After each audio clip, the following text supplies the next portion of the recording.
네, 안녕하십니까. 개혁책방입니다. 오늘은 새로운 컨텐츠로 인사드리게 되었습니다. 안재경 목사님이 쓰셨고 세운복수에서 출간한 예배 수업이라는 책을 함께 읽고 나누도록 하겠습니다. 자, 이 예배 수업은요, 재미있고 유익한 공예배 공부라고 하는 부제에서도 볼 수 있는 것처럼 개혁교회 공예배 순서에 대한 해설집이라고 할 수 있습니다. 자, 이 책의 일부 왜 공예배를 드려야 하는가에서 제 1장 예배의 본질에 대해서 함께 읽도록 하겠습니다. 총 이 책은 12장으로 이루어졌고요. 오늘은 서론격인 제 1장 예배의 본질, 교회의 얼굴이 마침내 드러나다 를 함께 읽을 텐데요. 이 책 전체를 제가 다 읽는 건 아니고 제가 나름 중요하다라고 여겨지는 부분을 발췌해서 내용의 흐름상 문제가 없도록 이렇게 읽도록 할 테니까요. 이 책을 구입하셔서 함께 읽어 나가면 되겠습니다. 고린도전서 14장 26절로 33절인데 26절로 33절 다 길기 때문에 다 못 읽고 26절과 33절 읽도록 하겠습니다. 그런즉 형제들아 어찌할까 너희가 모일 때에 각각 찬송시도 있으며 가르치는 말씀도 있으며 계시도 있으며 방언도 있으며 통역함도 있나니 모든 것을 덕을 세우기 위하여 하라. 하나님은 무질서의 하나님이 아니시요 오직 화평의 하나님이시니라. 아멘. 이 책의 시작 부분에 생각해보기라는 질문이 있습니다. 예배가 더 중요할까요? 개인적 경건이 더 중요할까요? 개인적인 경건보다 예배가 더 중요하다라고 이야기를 하고 있습니다. 두 번째, 예배는 하나님께 드리는 것이 먼저일까요? 받는 것이 먼저일까요? 예배는 드리기 이전에 하나님께로부터 먼저 받아야 된다라고 이렇게 이 책은 주장하고 있습니다. 그리고 세 번째, 개혁교회의 예배는 언약적이기 때문에 품위 있고 질서 있게 드려야 한다라고 이야기를 하고 있습니다. 그리고 고린도전서 14장 33절 하나님께서는 무질서의 하나님이 아니시고 화평의 하나님이시다라고 말씀하고 있습니다. 제 1장 예배의 본질에 관해서 책을 이렇게 쭉 내용이 진행되어지는데 7가지 소 주제를 통해서 제 1장을 이렇게 이어가고 있습니다. 첫 번째는 예배는 교회의 얼굴이다. 두 번째, 은혜의 방편이 있어야 예배가 된다. 세 번째, 언약이 없으면 예배도 없다. 네 번째, 예배는 하나님과의 교제다. 다섯 번째, 덕을 세우는 것도 예배의 요소다. 여섯 번째, 품위 있고 질서 있게 예배한다. 일곱 번째, 회중은 풍성한 자유를 누린다. 라고 해서 이렇게 7가지 소주제로 제1장을 진행하고 있습니다. 예배는 교회의 얼굴이다 부분을 읽도록 하겠습니다. 어떤 모임이나 일이 혼란 없이 순조롭게 이루어지기 위해서는 나름의 정해진 순서나 규칙이 있어야 합니다. 우리는 그것을 질서라고 부릅니다. 교회에도 반드시 질서가 있어야 합니다. 왜냐하면 우리가 방금 읽었던 것처럼 고린도전서 14장 33절 하나님은 무질서의 하나님이 아니라 화평의 하나님이시다라고 말씀하고 있기 때문이죠. 이 구절의 문맥은 예배에 관한 문맥에서 나온 말씀입니다. 14장 26절에 보면 그런즉 형제들아 어찌할까 너희가 모일 때에 라고 말하고 있습니다. 이 모일 때에 라고 하는 것은 바로 공예배의 모임을 의미하는 것입니다. 그 공예배의 모임에 찬송시도 있고 가르치는 말씀도 있고 계시도 있고 방언도 있고 통역함도 있나니 이 모든 것을 덕을 세우기 위하여 하라 라고 말씀하고 있지 않습니까? 공예배에 관한 문맥에서 나온 말씀이다라는 것을 기억하고 하나님께 드리는 이 예배는 하나님 그분의 모습에 걸맞게 드려야 마땅하다라는 것이죠. 이것이 바로 질서 있는 예배이다라는 것입니다. 그래서 우리가 주일날 드리는 이 공예배는 교회의 얼굴이다라는 것이 중요합니다. 그래서 교회가 어떤 곳인가 알기 위해서는 그 교회의 공예배를 보면 되겠지요. 따라서 우리는 공예배의 의미와 순서를 잘 알고 있어야 하고 성도라고 한다면 주일 예배의 순서가 왜 그렇게 짜여 있는지 설명할 수 있어야 합니다. 주일에 드리는 예배를 공예배라고 부르는 이유는 공개적인 예배라는 의미와 함께 공적인 예배라는 뜻도 지니고 있습니다. 개인이 사적으로 하지 않고 공동체가 함께 공적으로 하는 예배가 바로 공예배라고 하는 의미입니다. 그래서 우리는 사적으로 비밀스럽게 하나님을 만나려고 하는 욕망이 강하지만 하나님께서는 공적으로 자기 백성을 만나주시고 공개적으로 말씀해 주셔서 주님의 말씀이 왜곡되지 않게 모두에게 들려지기를 원하십니다. 하나님은 공예배를 통해 자기 백성에게 필요한 모든 은혜를 내려주시기 때문입니다. 예배가 예배일 수 있는 이유 외에 다른 기타 모임들과 이 주일날 드리는 공예배가 어떻게 해서 구별이 되느냐라는 것을 알 필요가 있는데 은혜의 방편이 있는지 없는지에 대한 유무에 따라서 공예배와 기타 다른 모임이 구분된다라는 것을 기억할 필요가 있습니다. 엄밀히 따지자고 한다면 은혜의 방편이 있어야만 예배라고 부를 수 있다라는 거죠. 은혜의 주된 방편은 처음에는 두 가지를 말하고 있습니다. 말씀과 성례입니다. 왜 그렇게 말하느냐? 바로 벨기에 신앙고백서 제33장에 은혜의 주된 방편을 말씀과 성례로 고백하고 있기 때문입니다. 그런데 뒤에 가서 보면 이 책의 제8장 기도에 관련된 부분에서 보게 되면 이 안재경 목사님께서 웨스트민스터 소요리 문답 제88문답을 근거로 해서 기도까지 은혜의 방편으로 언급하고 계십니다. 저도 장로교회 목사로서 기도까지, 그러니까 말씀, 성례, 기도 이 세 가지가 은혜의 방편이다라고 고백하는 입장입니다. 항상 은혜의 방편이 있어야만 엄밀한 의미에서 예배가 예배될 수 있다라는 것을 기억할 필요가 있겠죠. 자, 세 번째, 언약이 없으면 예배도 없다라고 주장합니다. 하나님께서 주도권을 가지고 우리에게 먼저 찾아오셔서 언약을 맺자고 하셨습니다. 그래서 예배는 우리가 드리기 이전에 먼저 우리를 찾아오신 하나님을 전적으로 받아 누리는 것입니다. 우리는 예배를 통해 하나님을 받습니다. 우리가 보통 예배를 드립니다라고 표현하지만 우리가 먼저 하나님께로부터 하나님의 말씀과 그분의 은혜들을 받기 때문에 이 하나님의 찾아오심, 하나님께서 먼저 언약을 맺어주시고 자신을 주시는 그러한 일이 없다라고 한다면 우리가 예배를 제대로 드릴 수 없다라는 것을 기억할 필요가 있습니다. 네 번째, 예배는 하나님과의 교제입니다. 자, 언약을 맺을 때 하나님께서 일방적으로 찾아오셔서 주도권을 가지고 언약을 맺어주셨음에도 불구하고 언약을 맺은 이후부터는 그 언약에 대한 책임이 하나님께만 있는 것이 아니고 우리에게도 있다라는 것입니다. 그래서 예배는 일방적이 아니라 쌍방적이다 라는 것이 중요하죠. 언약의 주도권에 있어서만큼은 하나님의 일방적인 찾아오심, 그 언약을 체결하신 이후에는 그 책임에 대해서 바로 쌍방적이기 때문에 예배를 예배답게 하는데 두 가지 요소가 필요하다는 것이죠. 그것은 첫 번째, 하나님께서 찾아오심이 필요하고 두 번째, 그 찾아오신 하나님께 우리가 나아가는 것이 필요합니다.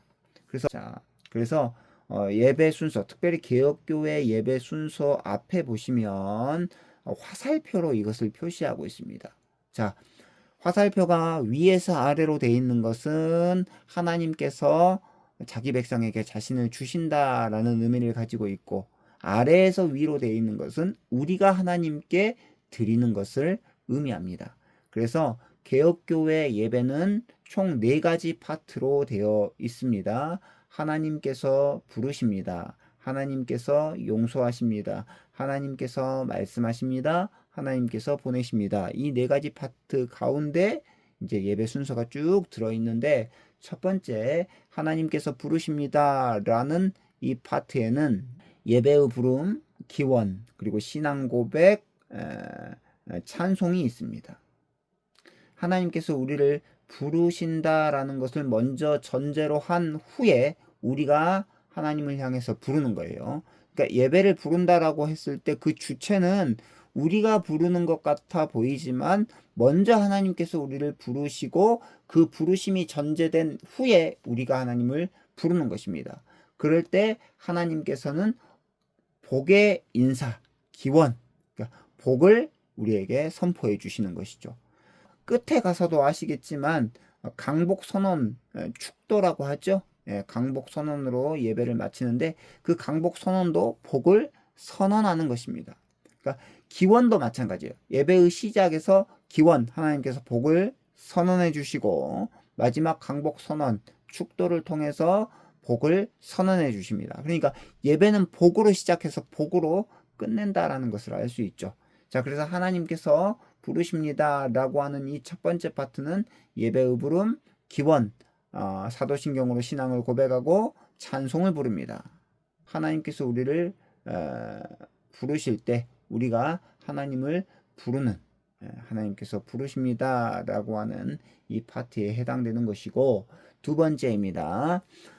하나님께서 용서하십니다. 이때 하나님께서 용서하십니다 라는 것은 하나님께서 십계명의 말씀을 이렇게 선포해 주시면 그 십계명의 말씀에 근거하여서 우리가 죄의 고백을 합니다.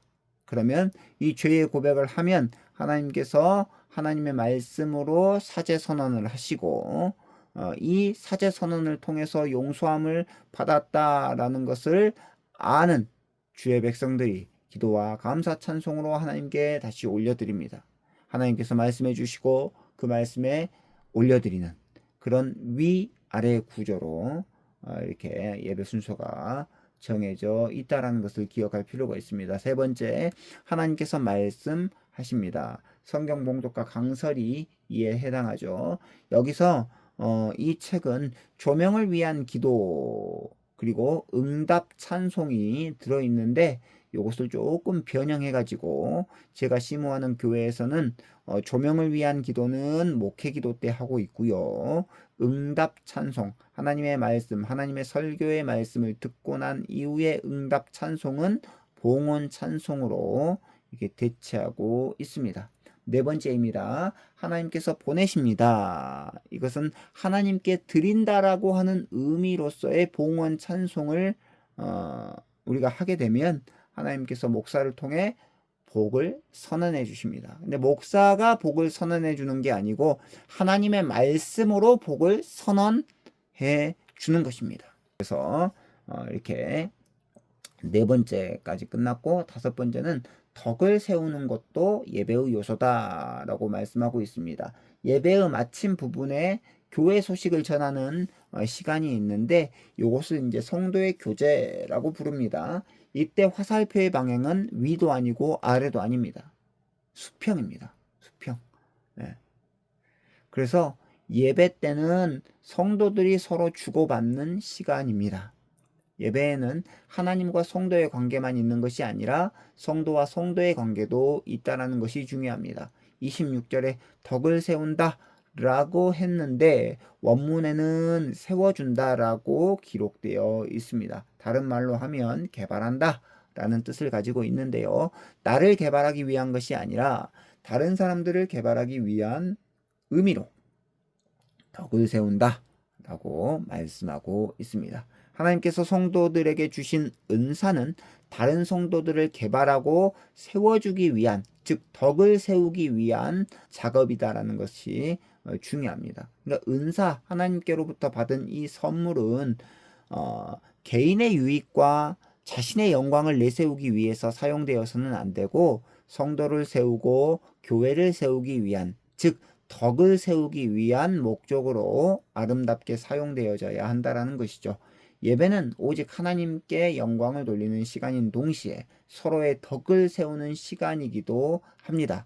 예배 때 우리는 서로 덕을 세웁니다.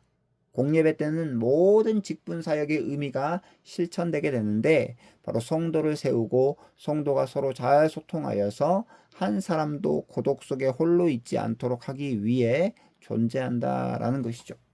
여섯 번째입니다. 그러면 이 덕을 세우는 예배는 품위 있고 질서 있게 예배되어져야 한다라는 것이 중요합니다. 고린도전서 14장 33절에 보게 되면 예배가 무질서해서는 안 된다라고 말합니다. 우리가 살펴보진 않았지만 40절 말씀에 보면 이 모든 말씀을 요약하기를 모든 것을 품위 있게 하고 질서 있게 하라 라고 말씀합니다.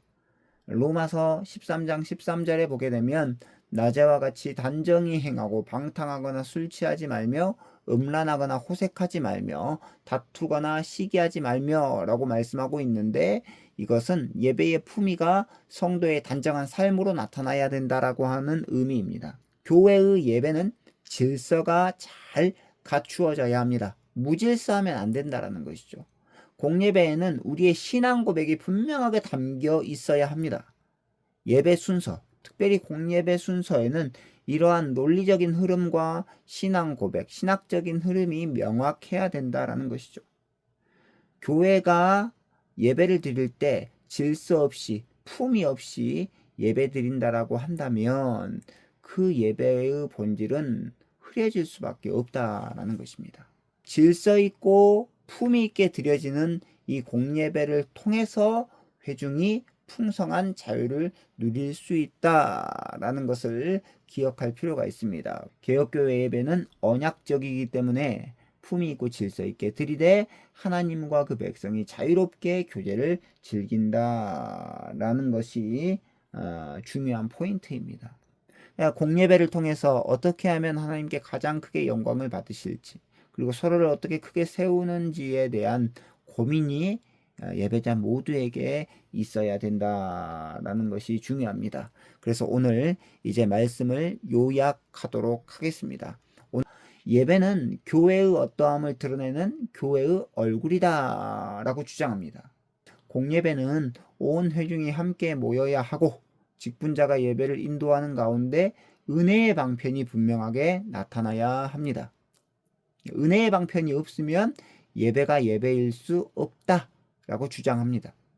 우리의 예배는 일방적이지 않고 하나님과 그분의 백성이 서로 교제하는 언약적 예배다라고 주장하면서 하나님과 그분의 회중은 주고받습니다. 먼저 하나님이 찾아오셔서 자기 자신을 주시고 회중은 하나님께로부터 받은 것을 가지고 하나님께로 나아갑니다.